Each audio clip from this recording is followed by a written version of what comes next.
Friends, welcome back to Jayas academy. आज हम लोग बात करेंगे सर्वनाम की।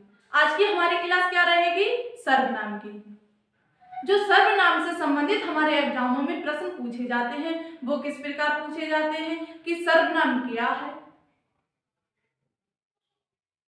सर्वनाम के कितने भेद हैं, वर्गीकरण के आधार पर सर्वनाम के कितने भेद हैं, उत्पत्ति के आधार पर सर्वनाम के कितने भेद हैं, प्रयोग के आधार पर सर्वनाम के कितने भेद हैं, या फिर पूछा जाता है कि पुरुषवाचक सर्वनाम क्या होता है, निश्चयवाचक सर्वनाम क्या होता है, या फिर अनिश्चयवाचक सर्वनाम क्या होता है। ये सभी प्रश्न हमारे सर्वनाम से संबंधित बनते हैं। तो सभी लोग क्लास के अंत तक बने रहें ताकि इससे जो बनने वाले हमारे महत्वपूर्ण प्रश्न हैं एक भी प्रश्न छूटने ना पाए। तो चलिए क्लास को शुरू करते हैं। तो सबसे पहले हम जानेंगे क्या कि सर्वनाम क्या होता है। किसको जानेंगे कि सर्वनाम क्या होता है। तो सर्वनाम क्या होता है कि जो शब्द संज्ञा के स्थान पर प्रयोग किए जाते हैं उन्हें हम क्या कहेंगे? उन्हें हम सर्वनाम कहते हैं। किसके स्थान पर प्रयोग किए जाएं? संज्ञा के स्थान पर, यानी किसी के नाम के स्थान पर प्रयोग किए जाएं उन्हें हम क्या कहते हैं? उन्हें हम सर्वनाम कहते हैं। या फिर दूसरा पॉइंट, जैसे हम दूसरी परिभाषा देखें तो वह जो शब्द संज्ञा की बारंबारता को रोकें। क्या है कि जो शब्द संज्ञा की बारंबारता को रोकते हैं उन्हें भी हम क्या कहते हैं? उन्हें हम सर्वनाम कहते हैं।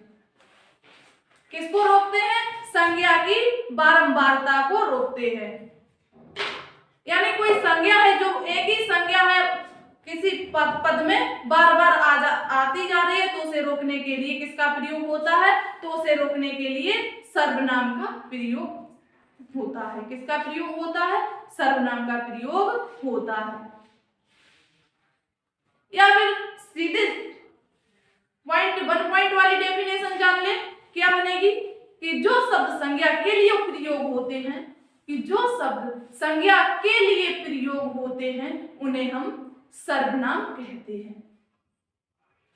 किसके लिए प्रयोग हो? संज्ञा के लिए प्रयोग हो उन्हें हम क्या कहेंगे? उन्हें भी हम सर्वनाम कहेंगे।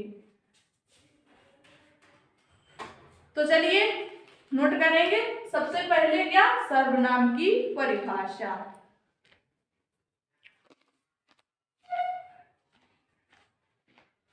परिभाषा क्या बनेगी इसकी परिभाषा?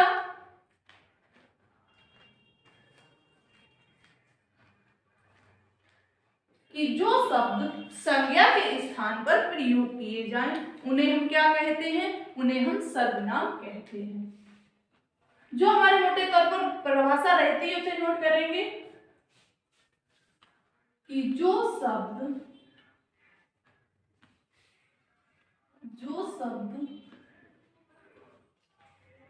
संज्ञा के स्थान पर प्रयोग किए जाते हैं।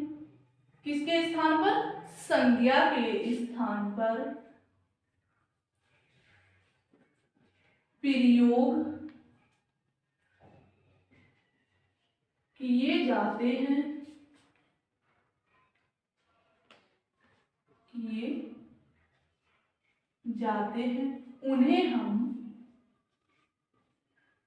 उन्हें सर्वनाम कहते हैं। क्या कहते हैं? सर्वनाम कहते हैं। या फिर इसी प्रकार दूसरा पॉइंट देखते हैं। दूसरी परिभाषा क्या बनेगी हमारी कि जो शब्द संज्ञा की बारंबारता को रोकते हैं उन्हें हम सर्वनाम कहते हैं। कि जो शब्द किसको रोकते हैं? संज्ञा की बारंबारता को, यानी कि जो शब्द बार बार आते हैं उनको रोकते हैं। तो कौन से शब्द रोकते हैं? जो सर्वनाम होते हैं। कि जो शब्द संज्ञा की बारंबारता को रोकते हैं बारंबारता को रोकते हैं उन्हें हम सर्वनाम कहते हैं। उन्हें सर्वनाम कहते हैं। इसी प्रकार इसमें 1.1 वाली डेफिनेशन क्या बन जाएगी कि जो शब्द संज्ञा के लिए प्रयोग होते हैं उन्हें हम सर्वनाम कहते हैं। इसे भी नोट कर लें कि जो शब्द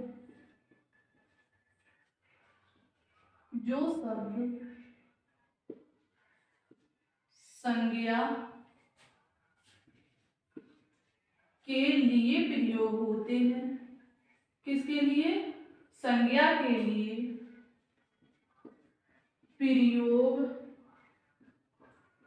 होते हैं उन्हें भी हम क्या कहते हैं? उन्हें भी हम सर्वनाम कहते हैं। सर्वनाम के नाम से ही अर्थ निकलना, यानी कि क्या निकलना? सर्वनाम यानी सभी नाम। सभी नामों के स्थान पर जो शब्द आए उसे हम क्या कहते हैं? सर्वनाम। सर्व का अर्थ क्या है? सभी या सब प्लस नाम, यानी कि सभी नाम। जो नाम है उनके स्थान पर कोई शब्द आए उसे हम क्या कहेंगे? उसे हम सर्वनाम कहते हैं। इन तीनों पॉइंटों का अर्थ एक ही, मतलब एक ही था कि जो शब्द संज्ञा के स्थान पर प्रयोग हो उन्हें हम क्या कहेंगे? सर्वनाम कहेंगे। जैसे हमने इसमें उदाहरण लिया, एक पद लिया हमने इसमें, छोटा सा है कि एक जंगल में एक शेर रहता था। क्या है कि एक जंगल में एक शेर रहता था। कौन रहता था? शेर। शेर बहुत भूखा था।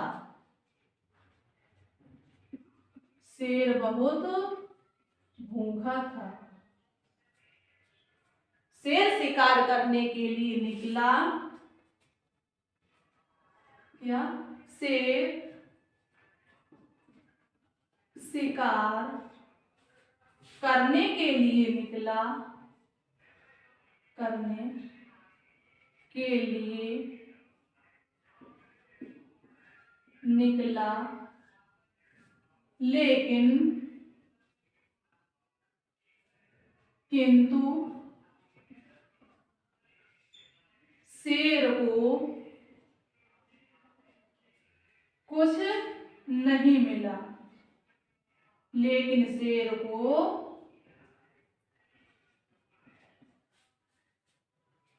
कुछ नहीं मिला। शेर नहीं मिला।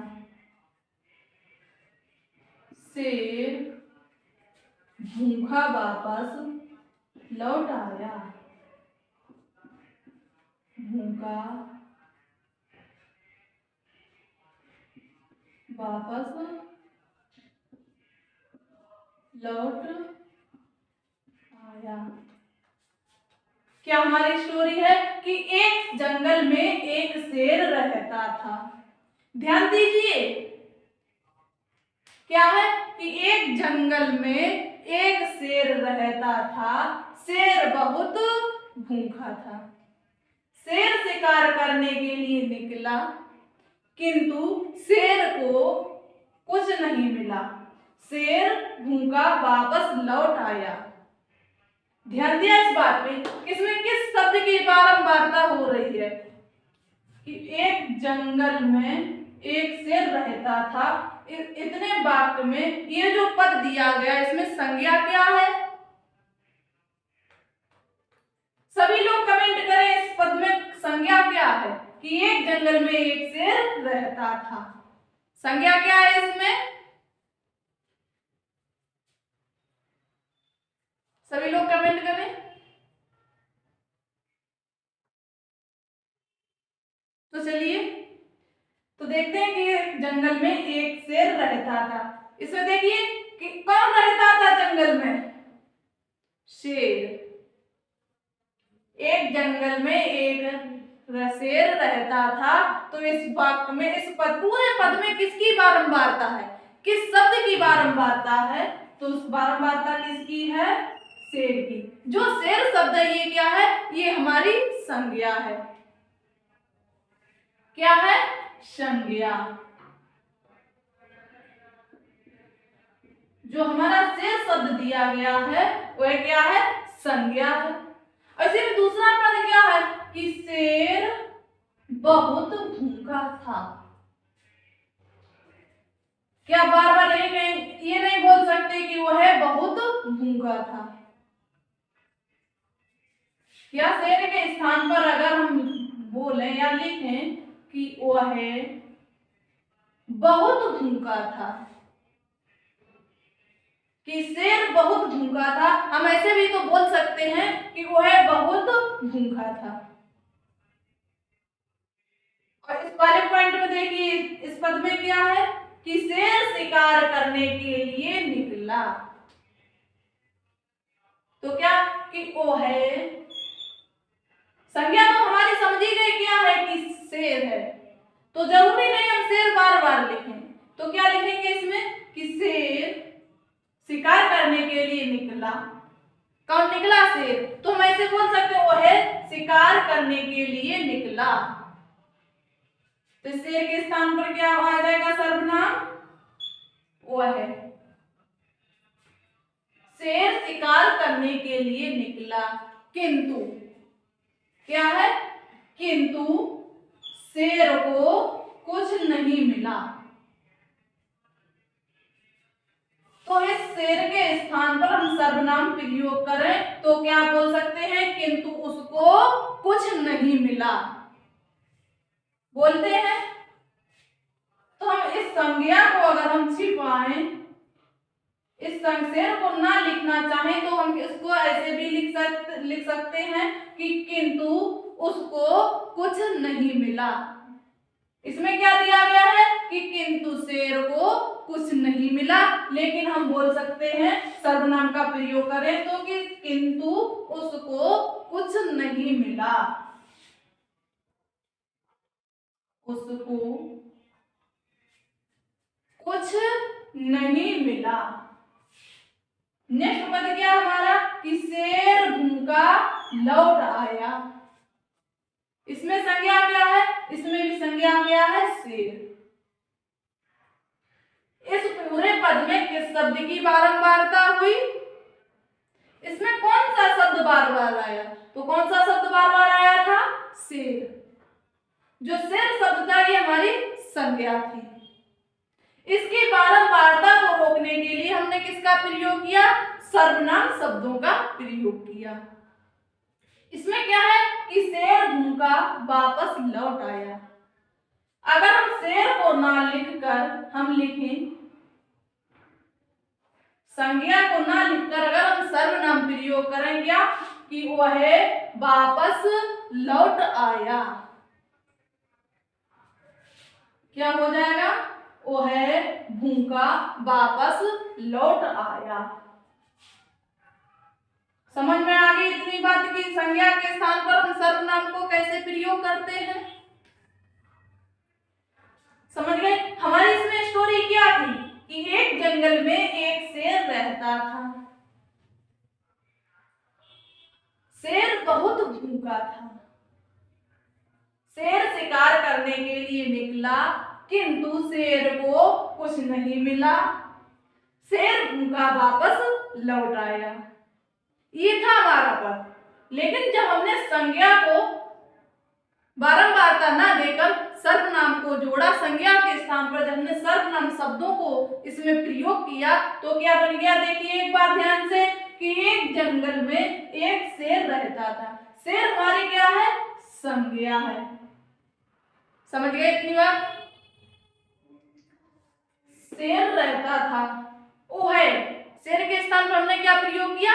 सर्वनाम। सर्वनाम शब्द कि वह बहुत भूखा था, वह शिकार करने के लिए निकला। कौन निकला था? शेर। तो शेर के स्थान पर हमने कौन सा सर्वनाम प्रयोग किया? वह। कि वह शिकार करने के लिए निकला, किंतु उसको, किसको? शेर को, किंतु उसको कुछ नहीं मिला। वह भूखा वापस लौट आया। कौन लौटा भूखा वापस? शेर। इसमें जो हमारी संज्ञाएं दी गई थी, तो हमने संज्ञाओं के स्थान पर क्या प्रयोग किया? सर्वनाम। जो हमारे सर्वनाम शब्द हैं उनको प्रयोग किया। उम्मीद करती हूं आप लोगों को ये समझ में आया होगा। अगर आप लोगों को ये समझ में आ गया कि संज्ञा के स्थान पर हम सर्वनाम को कैसे प्रयोग करते हैं, तो एक बार सभी लोग कमेंट करें, समझ में आया या नहीं?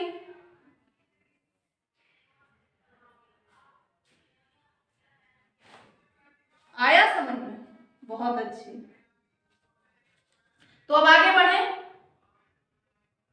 तो चलिए अब आगे बढ़ते हैं। अब हम लोग जानेंगे क्या कि सर्वनाम के भेद। सर्वनाम को हम जान गए किस प्रकार, सर्वनाम की परिभाषा भी हमने जान ली और ये भी जान लिया कि ये किस प्रकार प्रयोग होते हैं। जो हमारे सर्वनाम है ये किस प्रकार प्रयोग होते हैं। लेकिन अब हम लोग जानेंगे कि सर्वनाम के कितने भेद होते हैं या सर्वनाम के कितने प्रकार होते हैं। एक बार आप सभी लोग कमेंट करके बताइए कि सर्वनाम के कितने भेद होते हैं। फटाफट कमेंट करें।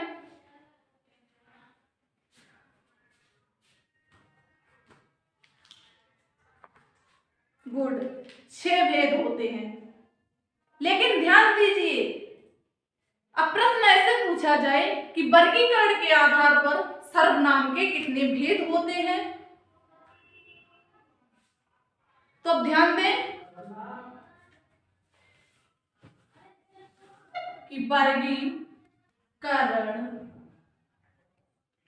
के आधार पर, किसके आधार पर देखा जाए कि वर्गीकरण के आधार पर सर्वनाम के भेद, सर्वनाम के भेद या प्रकार, सर्वनाम के प्रकार।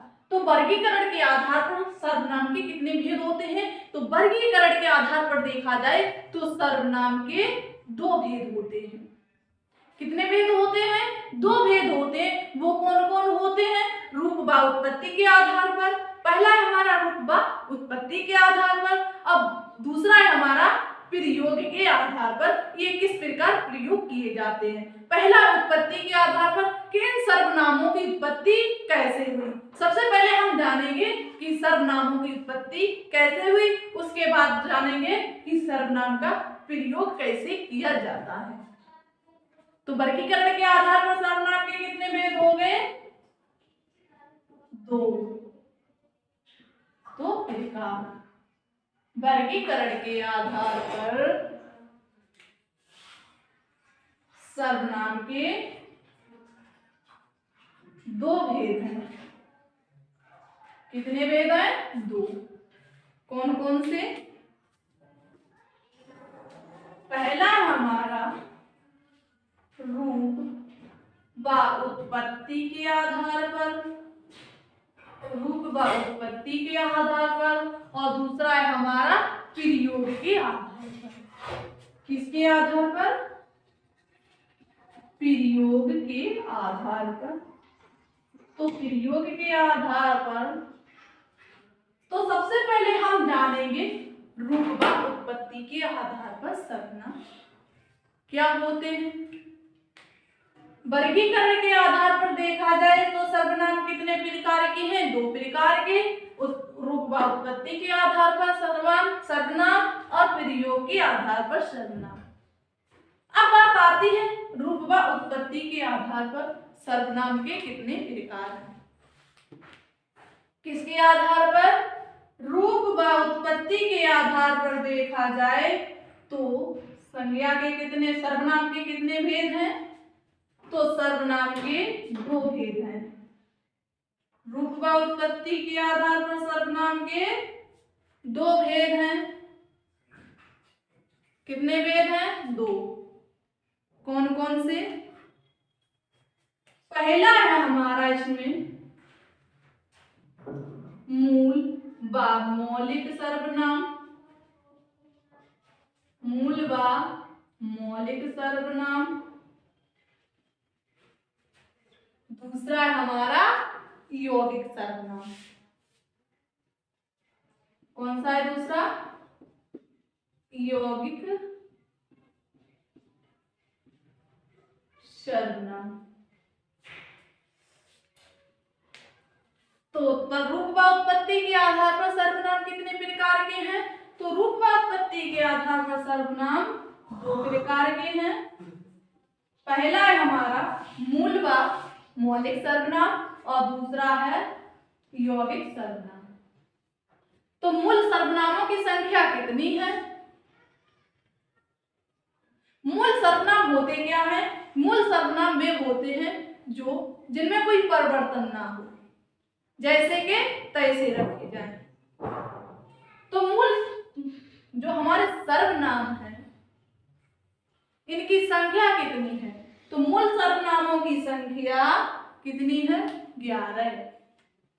जो हमारे मूल सर्वनाम हैं इनकी संख्या कितनी है? 11। वो हैं कौन कौन से?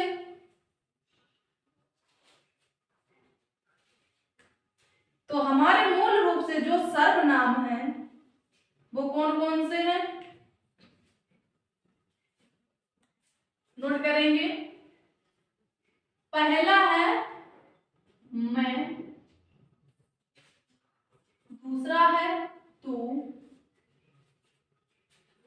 आप, ए है, वो है। कौन कौन से? मैं, तू, आप, ए है, वो है, जो, सो,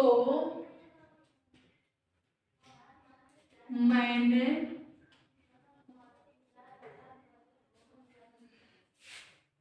सॉरी।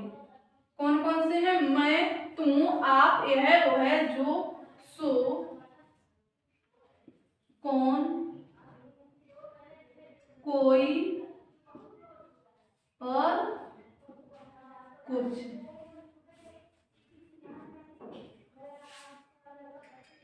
तथा या। अब देखिए ये सर्वनाम कितने हो गए? जो हमारे मूल सर्वनाम है इनकी संख्या कितनी है? 11। प्रश्न पूछा जाए कि सर्वनाम कितने हैं, यानी सर्वनाम के कितने प्रकार हैं, तो सर्वनाम के 6 प्रकार होते हैं। अब वर्गीकरण के आधार पर पूछा जाए तो 2 होते हैं। उत्पत्ति के आधार पर पूछा जाए तो भी 2 होते हैं। कौन कौन से? मूल या मौलिक कर्तव्य और दूसरा है यौगिक कर्तव्य। सॉरी, मूल व मौलिक सर्वनाम और दूसरा है यौगिक सर्वनाम। तो इनमें मूल सर्वनामों की संख्या कितनी है? 11। कौन कौन से? पहला है मैं, दूसरा है तू, तीसरा है आप, चौथा है ए है, पांचवा है वो है, छठा है जो, सातवां है सो, आठवां है कौन, नौवां है कोई, 10वां है कुछ तथा 11वां है क्या। तो हमारे हो गए 11 मूल सर्वनाम। हो गए हमारे 11 मूल सर्वनाम। कौन कौन से? मैं, तू, आप, यह, वो है, जो, सो, कौन, कोई तथा कुछ या क्या। ये हमारे क्या हो गए? मूल सर्वनाम हो गए। कितने हो गए? 11। अब बात आती है कि यौगिक सर्वनाम क्या है। क्या है कि यौगिक सर्वनाम क्या है? तो यौगिक सर्वनाम कैसे बनते हैं? सबसे पहले तो हम यही जानेंगे कि यौगिक सर्वनाम बनते कैसे हैं। यौगिक का अर्थ क्या होता है? जोड़कर। किसी के योग से बने हो। क्या है कि जो किसी योग से बनाए जाते हैं उन्हें हम यौगिक सर्वनाम कहते हैं। क्या है कि जो किसी के योग से बनाए जाते हैं उन्हें हम यौगिक सर्वनाम कहते हैं।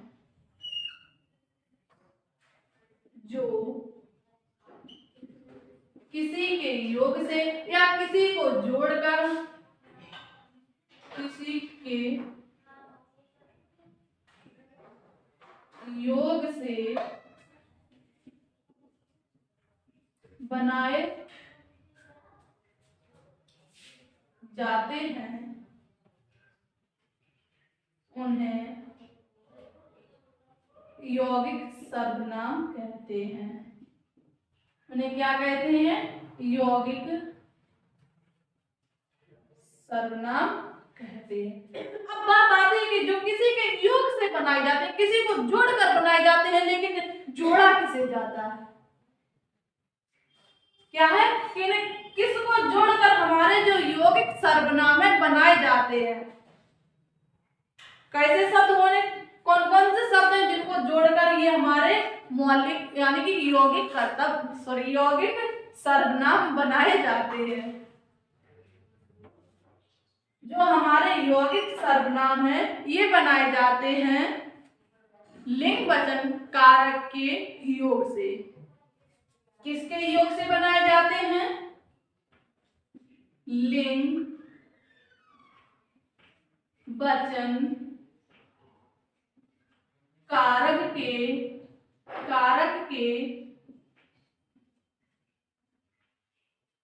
प्रयोग से बनाए जाते हैं। समझ में आया यौगिक सर्वनाम कैसे बनते हैं और किसके प्रयोग से बनाए जाते हैं? तो यौगिक सर्वनाम किसी के योग से बनाए जाते हैं। यौगिक का अर्थ ही होता है किसी को जोड़कर, किसी को सम्मिलित करके बनाया जाए या किसी को योग से बनाया जाए तो उसका अर्थ क्या होता है? यौगिक। अब किसको जोड़कर बनाया गया यौगिक सर्वनाम? तो किसको जोड़कर बनाए गए? तो ये जोड़े गए लिंग वचन कारक को जोड़कर हमारे यौगिक सर्वनाम बनाए गए। वो है कौन कौन से? जैसे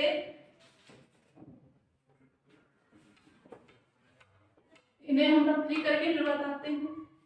कौन से? यौगिक सर्वनाम।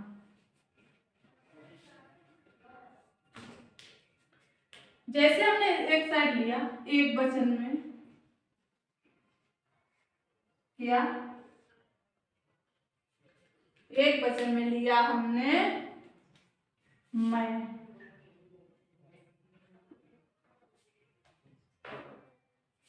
तो ये किसके प्रयोग से बनाए जाते थे? वचन व लिंग कारक के प्रयोग से हमारे यौगिक शब्द बनाए जाते। तो सबसे पहले हम अब एक वचन के आधार पर, एक वचन में हमने लिया मैं, अब इसका बहुवचन क्या बन जाएगा? तो इसका बहुवचन बन जाएगा हम। मैं का बहुवचन क्या हो गया? बहुवचन। मैं का बहुवचन हो गया हम। अगर अब मैं में कारक चिन्ह जोड़ दिया जाए, कारक के आधार पर देखा जाए तो मैं में कारक चिन्ह जोड़ा हमने क्या? को। ये बहुवचन क्या हो गया? मैं का हम। अब देखेंगे कारक के आधार पर, अगर मैं में हमने कारक चिन्ह जोड़ दिया क्या?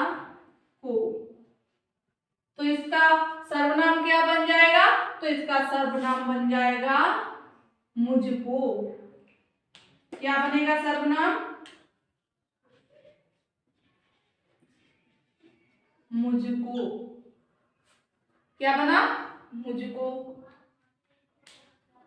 जैसे हमने मैं में और एक सर्वनाम कारक चिन्ह जोड़ दिया कारक के आधार पर ने, मैं में हमने कारक चिन्ह जोड़ा ने, तो क्या बन गया ये सर्वनाम? तो ये हमारा सर्वनाम बन गया मैंने। क्या बन गया? मैंने। अब देखा जाए लिंग के आधार पर, ये तो थे कारक के आधार पर। अब देखा जाए लिंग के आधार पर, जैसे लिंग के आधार पर देखा जाए, हमने शब्द लिया ए है। क्या लिया? ए है। तो इसका स्त्रीलिंग क्या बन जाएगा?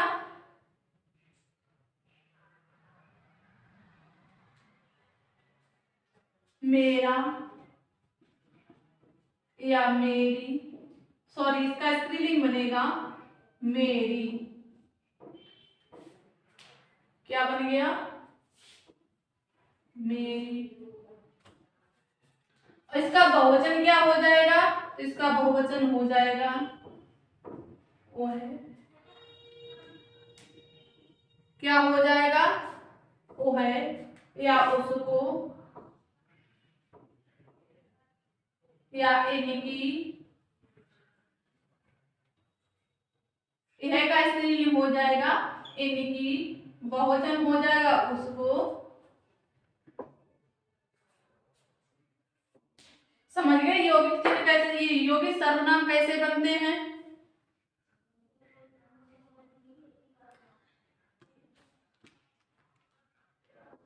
समझ में आया कि हमने यौगिक के प्रयोग के आधार, सॉरी उत्पत्ति के आधार पर मौलिक कर्तव्य भी, सॉरी मौलिक सर्वनाम भी देख लिए हैं, और जो हमारे यौगिक सर्वनाम है वो भी देख लिए कि इनको हम किस प्रकार बनाते हैं और इनका प्रयोग हम किस तरह करते हैं। तो हम लोग जो हमारे यौगिक सर्वनाम है इनको तो हम यहीं छोड़ देते हैं, पॉइंट बना के, स्टार बना के इनको यहीं छोड़ देते हैं। इनको देखेंगे हम लोग पिछली क्लास में, जो अगली क्लास हम लोग करेंगे उसमें देखेंगे किसको? यौगिक सर्वनाम को। अब हम लोग जानेंगे प्रयोग के आधार पर सर्वनाम। किसके आधार पर? उत्पत्ति के आधार पर सर्वनाम हम लोगों ने पढ़ लिए हैं। अब पढ़ेंगे किसके आधार पर? प्रयोग के आधार पर सर्वनाम। तो प्रयोग के आधार पर सर्वनाम के कितने भेद हैं? आप सभी लोग कमेंट करके जल्दी बताएं फटाफट। अगर प्रयोग के आधार पर देखा जाए तो सर्वनाम के कितने भेद हो जाएंगे? उत्पत्ति के आधार पर थे 2, कितने थे? 2। अब प्रयोग के आधार पर देखा जाए तो मौलिक जो सर्वनाम हमारे कितने हो जाएंगे? प्रयोग के आधार पर सर्वनाम। सभी लोग कमेंट करें फटाफट, प्रयोग के आधार पर सर्वनाम कितने प्रकार के होते हैं?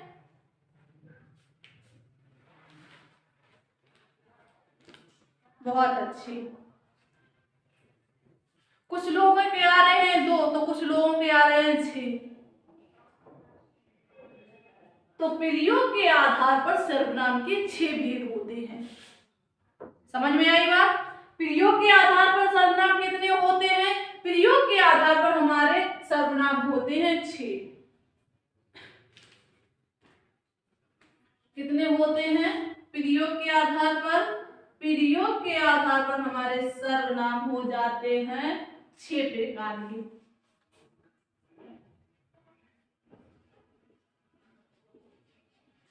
सर्वनाम के भेद कितने प्रकार के हो गए? ये 6 प्रकार के। कौन कौन से? इसमें पहला तो हमारा हो जाएगा पुरुषवाचक सर्वनाम। पुरुषवाचक सर्वनाम। दूसरा है निजवाचक सर्वनाम। निजवाचक सर्वनाम।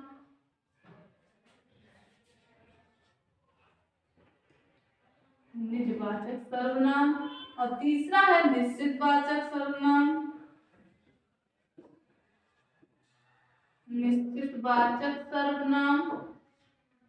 चौथा है अनिश्चयवाचक सर्वनाम। तीसरा है निश्चयवाचक सर्वनाम, चौथा अनिश्चयवाचक सर्वनाम।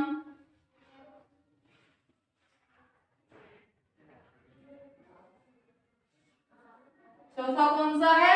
अनिश्चयवाचक सर्वनाम। और पांचवा है प्रश्नवाचक सर्वनाम। प्रश्नवाचक सर्वनाम। छठा है हमारा संबंधवाचक सर्वनाम। कौन सा है छठा? संबंधवाचक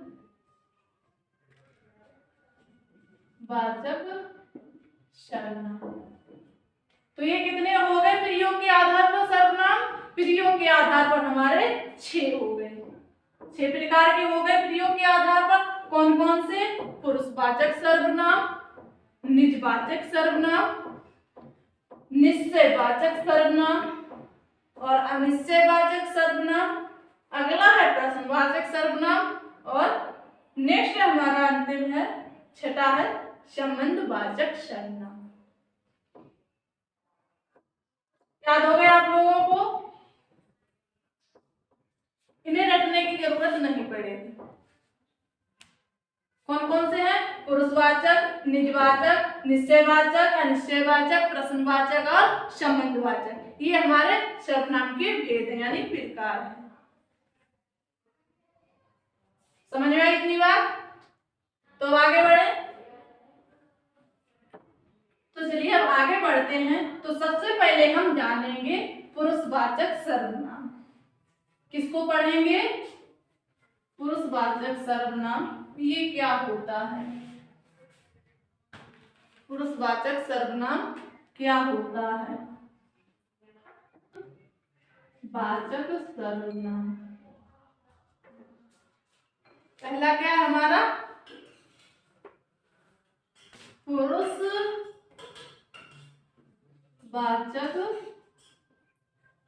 सर्वनाम। ये क्या होता है? इसके अंतर्गत कौन कौन से सर्वनाम आते हैं? तो सबसे पहले हम जानेंगे कि पुरुषवाचक सर्वनाम होता क्या है, इसे हम कैसे पहचानेंगे। तो सबसे पहले हम इसे पहचानने के लिए इसको पढ़ेंगे, फिर इसका वाक्य प्रयोग करके देखेंगे कि इसका वाक्य प्रयोग किस प्रकार होता है। तो पुरुषवाचक सर्वनाम क्या होता है कि जिस सर्वनाम का प्रयोग स्त्री तथा पुरुष दोनों के लिए किया जाता है उसे हम पुरुषवाचक सर्वनाम कहते हैं। क्या है पुरुषवाचक सर्वनाम? कि जिस सर्वनाम का प्रयोग स्त्री तथा पुरुष दोनों के लिए किया जाता है उसे हम पुरुषवाचक सर्वनाम कहते हैं। क्या कहते हैं? पुरुषवाचक सर्वनाम कहते हैं। नोट करेंगे इसकी परिभाषा कि जिन सर्वनामों का प्रयोग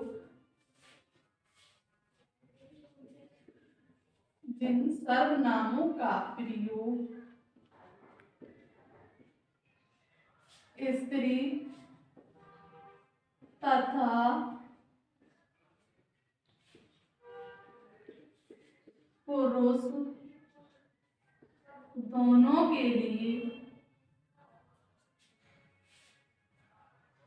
दोनों के लिए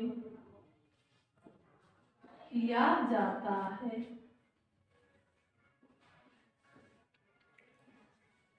उन्हें हम क्या कहते हैं? उसे हम पुरुषवाचक सर्वनाम कहते हैं। पुरुषवाचक सर्वनाम कहते हैं। क्या है? एक बार फिर से देखिए कि जिन सर्वनामों का प्रयोग स्त्री तथा पुरुष दोनों के लिए किया जाता है उसे हम पुरुषवाचक सर्वनाम कहते हैं। पुरुषवाचक पुरुष का अर्थ होता है प्राणी, चाहे वो स्त्री हो या पुरुष हो। तो प्राणी के अंतर्गत स्त्री पुरुष दोनों आ जाते हैं। अब बात आती है इनके अंतर्गत कौन कौन से सर्वनाम आते हैं। जैसे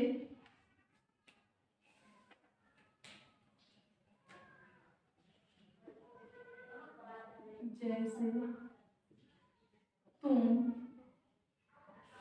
और वो है, ए है, तुम सही देखो, तुम कौन सा है, तुम, वो है, ए है और आप।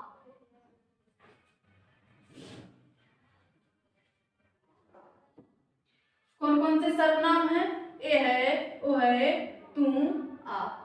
ये जो हमारे सर्वनाम हैं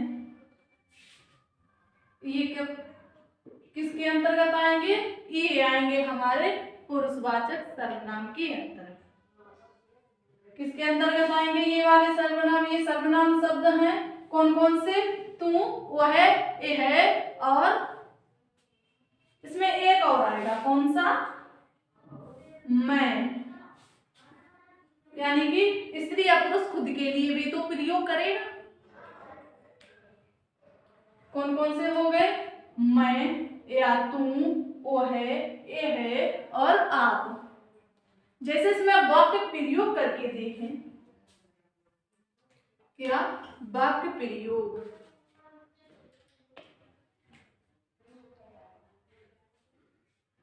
इन्हें हम वाक्य प्रयोग करके देखेंगे, फिर हम कभी कहीं से भी मिल जाएगा, हम लोग कंफ्यूज नहीं होंगे।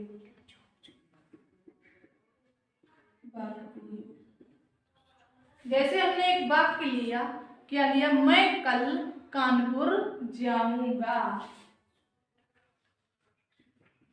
मैं कल कानपुर जाऊंगा। अगला हमारा वो है खाना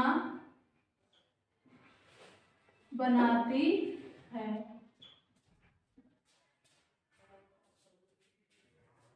आप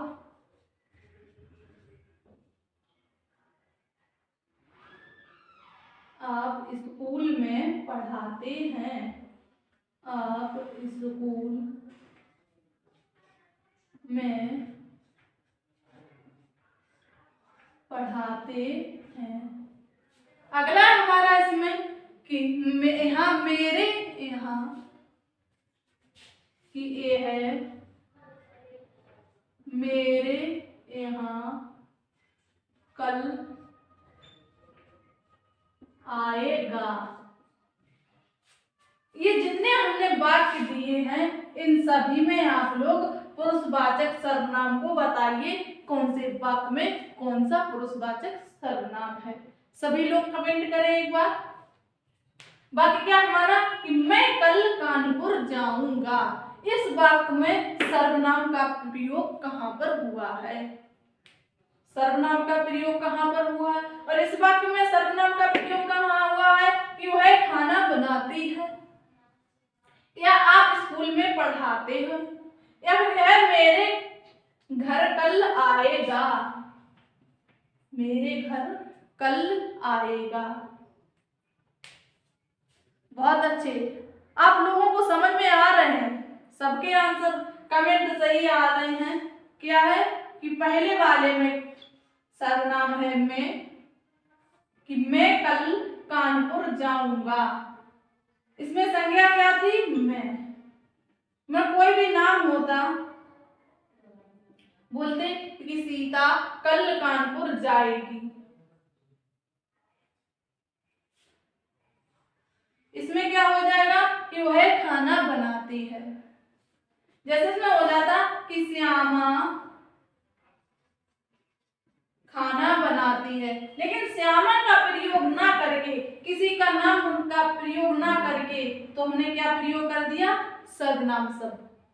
क्या कि वह खाना बनाती है। अगला है आप स्कूल में पढ़ाते हैं, तो इसमें सर्वनाम क्या है? आप। अगला है जो है मेरे घर कल आएगा, इसमें सर्वनाम क्या है? इसमें सर्वनाम है यह। समझ में आई इतनी सी बात? सभी लोग आप कमेंट करें।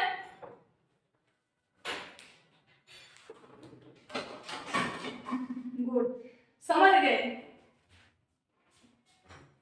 तो अब आगे बढ़े।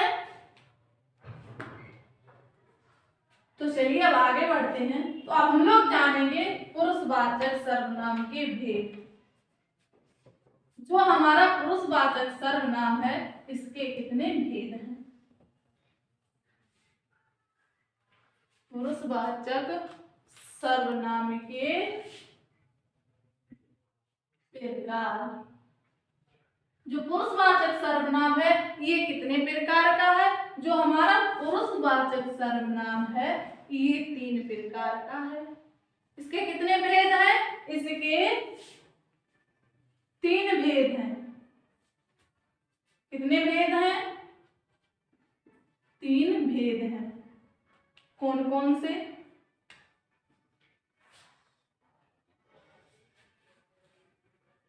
कौन कौन से 3 भेद हैं इसमें? तो इसमें हमारा पहला हो जाएगा उत्तम पुरुष, और दूसरा हो जाएगा मध्यम पुरुष, और तीसरा हो जाएगा अन्य पुरुष। पहला क्या है? उत्तम पुरुष।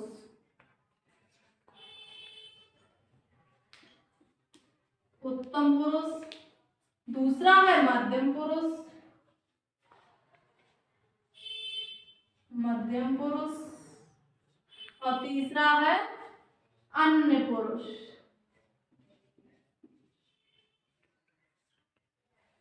तो पुरुषवाचक के कितने भेद हो गए? 3। कौन कौन से?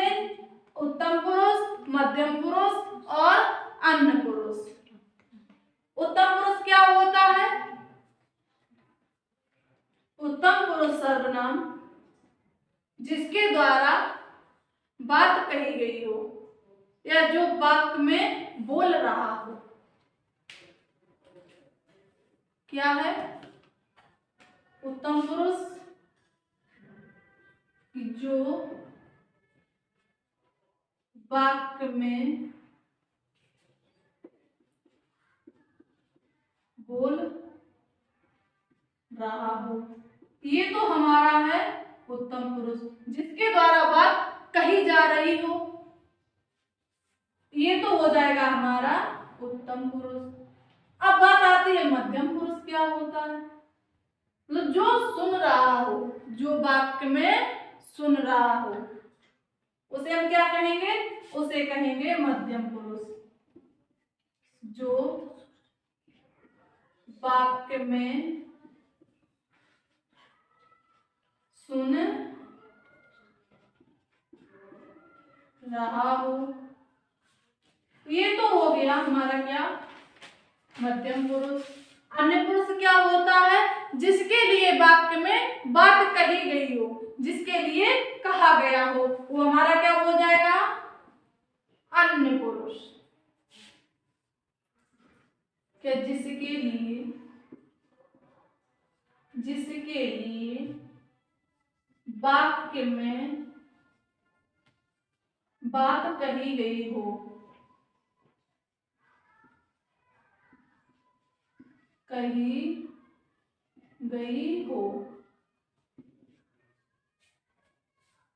समझ में आया उत्तम पुरुष क्या होता है, मध्यम पुरुष क्या होता है और अन्य पुरुष क्या होता है?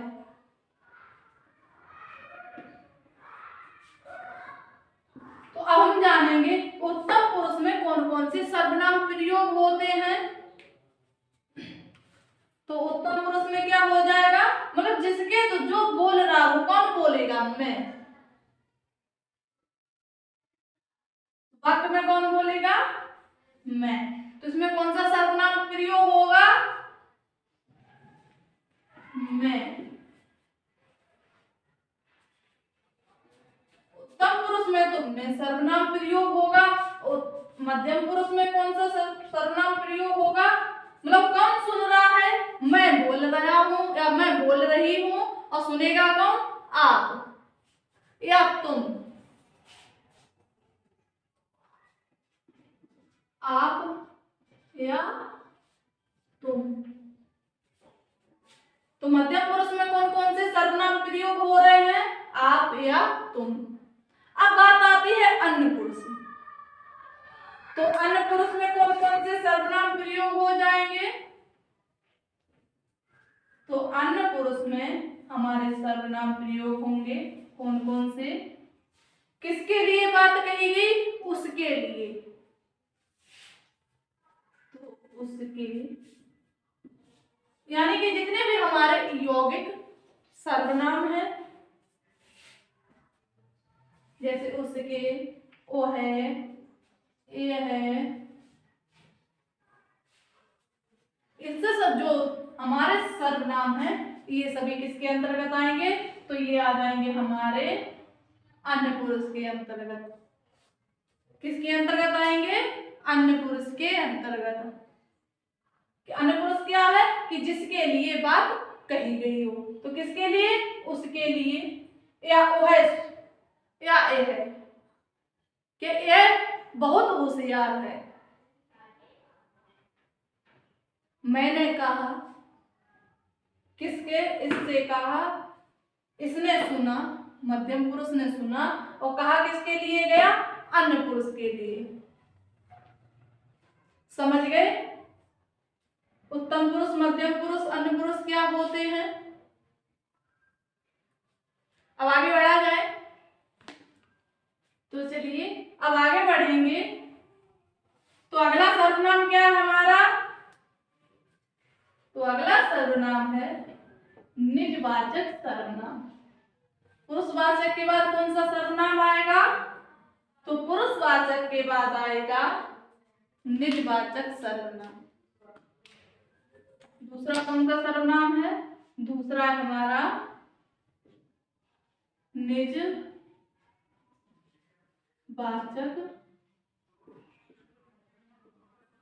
सर्वनाम। ये क्या होता है, निजवाचक सर्वनाम।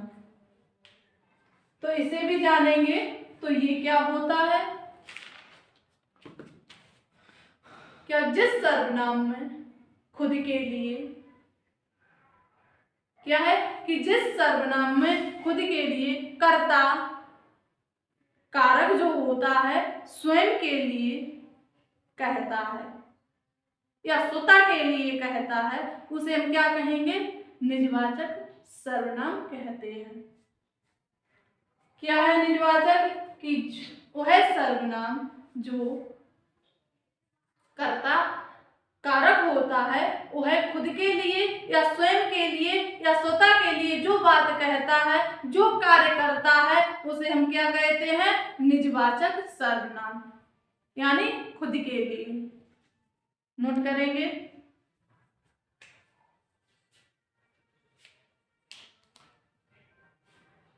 क्या है, जिस सर्वनाम में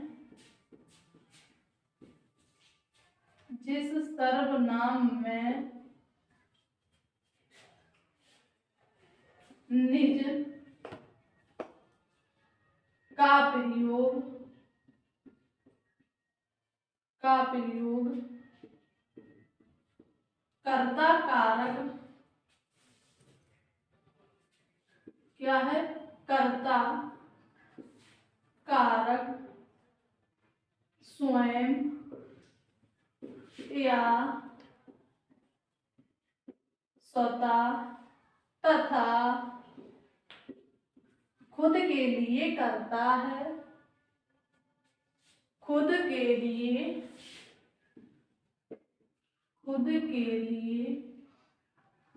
करता है, उसे हम क्या है, उसे हम निजवाचक सर्वनाम कहते हैं। एक बार फिर से देखिए ध्यान से, क्या है कि जिस सर्वनाम में निज का प्रयोग कर्ता कारक स्वयं के लिए या स्वतः के लिए या खुद के लिए करता है उसे हम निजवाचक सर्वनाम कहते हैं। जैसे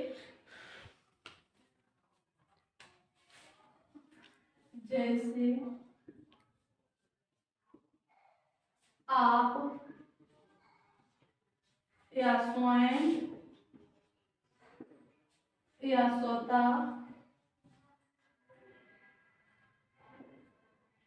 क्या है, स्वयं या स्वतः या खुद।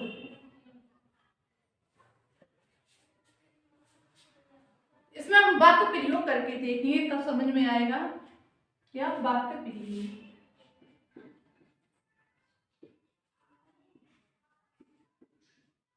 जैसे हमने वाक्य लिया इसमें, दीपक अपने आप खाना बनाता है। क्या लिया? दीपक अपने आप खाना बनाता है। क्या वाक्य है इसमें कि दीपक अपने आप खाना बनाता है। तो इसमें आप लोग बताइए कि इसमें सर्वनाम का आप कहाँ पर प्रयोग हो गया। इसमें सर्वनाम आप इसलिए प्रयोग हो गया कि दीपक खुद के लिए खाना बना रहा है। किसके लिए दीपक खाना बना रहा है? अपने आप के लिए, खुद के लिए खाना बना रहा है। समझ में आया कि आपका प्रयोग कहाँ होता है, यानी कि निजवाचक सर्वनाम क्या होता है। जैसे इसमें हमने एक और उदाहरण लिया, क्या लिया कि बच्चा अपने आप घर आ गया। बच्चा अपने आप घर आ गया। इस वाक्य में आप लोग कमेंट करके बताएंगे कि इसमें सर्वनाम कहाँ पर प्रयोग हुआ है। सभी लोग कमेंट करें। वाक्य क्या हमारा कि बच्चा अपने आप घर आ गया है। तो इसमें सर्वनाम का प्रयोग कहाँ हुआ है, सभी लोग कमेंट करें।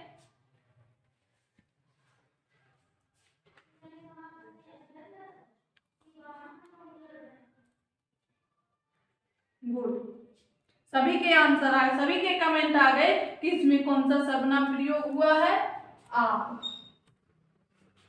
आप क्या है? निजवाचक सर्वनाम। निजवाचक सर्वनाम अपने यानी स्वतः के लिए या स्वयं के लिए। बच्चा अपने आप यानी बच्चा स्वयं अपने घर आ गया है। समझ में आया कि निजवाचक सर्वनाम क्या होता है। तो आगे बढ़ा जाए। तो चलिए अब आगे बढ़ते हैं। अब हम लोग जानेंगे इसके बाद कौन सा सर्वनाम आएगा, निश्चयवाचक सर्वनाम। वे क्या होता है निश्चयवाचक सर्वनाम?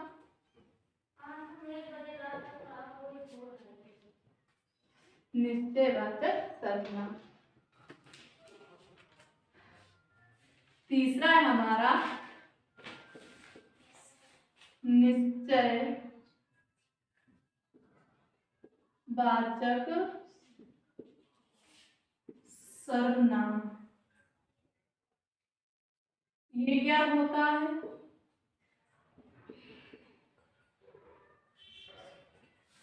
तो सबसे पहले अब हम लोग जानेंगे क्या कि निश्चयवाचक होता क्या है।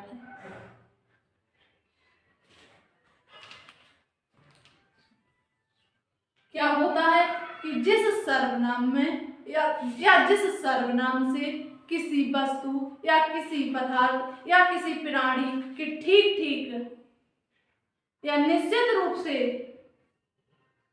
बताया जाए या निश्चितता का बोध हो, उसे हम क्या कहेंगे, निश्चयवाचक सर्वनाम कहते हैं। क्या बनेगी इसकी परिभाषा? कि जिस सर्वनाम से किसी व्यक्ति या किसी पदार्थ या किसी वस्तु के बारे में ठीक ठीक निश्चित ज्ञान हो उसे हम निश्चयवाचक सर्वनाम कहते हैं। नोट करेंगे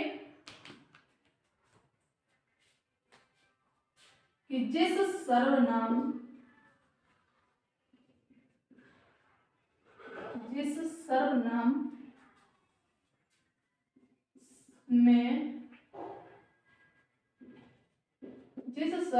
में किसी व्यक्ति या किसी पदार्थ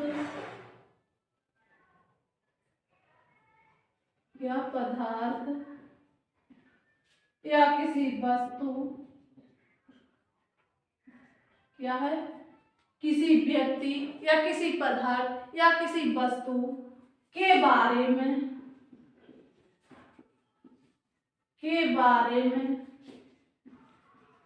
ठीक ठीक या निश्चित ज्ञान हो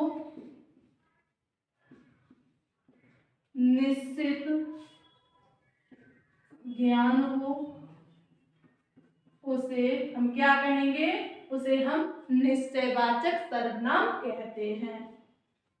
उसे निश्चयवाचक सर्वनाम कहते हैं। एक बार फिर से देखिए ध्यान से, क्या है कि निश्चयवाचक सर्वनाम? कि जिस सर्वनाम में किसी व्यक्ति या किसी पदार्थ या किसी वस्तु के बारे में ठीक ठीक सही तरीके या निश्चित ज्ञान के बारे में बताया जाए उसे हम निश्चयवाचक सर्वनाम कहते हैं।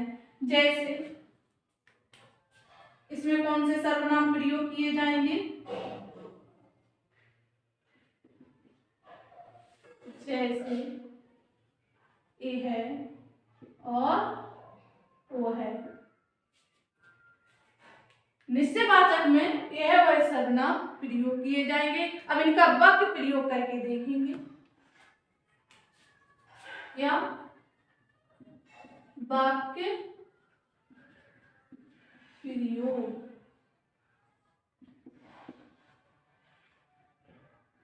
जैसे हमने वाक्य में लिया वो है लड़का बहुत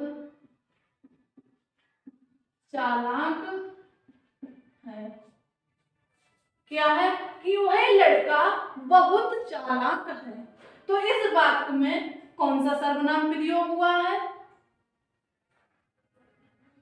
तो इस वाक्य में हमारा सर्वनाम प्रयोग हुआ है कौन सा? वो है कि वह लड़का निश्चय है कि वह लड़का बहुत चालाक है। उसे हम पहले से जानते हैं कि वह लड़का बहुत चालाक है। अगला हमने इसमें एग्जाम्पल लिया, ये है बस आगरा तक जाएगी। क्या है? कि यह बस आगरा तक जाएगी। तो इसमें निश्चय क्या है? कि यह बस आगरा तक जाएगी। इसमें निश्चय है कि यह बस कहां तक जाएगी? आगरा तक। इसमें निश्चितता का बोध क्या है? कि यह बस आगरा तक जाएगी। निश्चय समझ में आया? तो ये किसके अंतर्गत जाएगा? तो ये चला जाएगा हमारा निश्चयवाचक सर्वनाम के अंतर्गत। अगला हमने इसी में लिया वाक्य, वो है अभी घर से आया। तो इसमें निश्चयवाचक सर्वनाम क्या हो जाएगा? तो इसमें निश्चयवाचक सर्वनाम हो जाएगा वो है क्या निश्चयवाचक। वह जो शब्द है ये क्या हो जाएगा, ये हो जाएगा निश्चयवाचक सर्वनाम। समझ गए निश्चयवाचक सर्वनाम क्या होता है? एक बार कमेंट करके बताइए समझ में आया ये।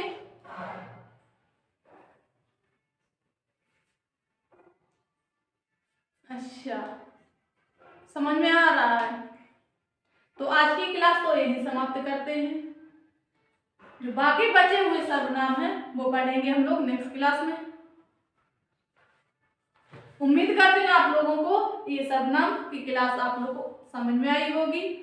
अगर आप लोगों को मेरी क्लास या मेरा पढ़ाया हुआ या मेरे चैनल से जो सब्जेक्ट पढ़ाए जा रहे हैं आप लोगों को समझ में आ रहे हैं तो प्लीज हमारे चैनल को सब्सक्राइब करें और हमारी क्लास है इसको शेयर करें और लाइक करें। फिर मिलते हैं नेक्स्ट क्लास में।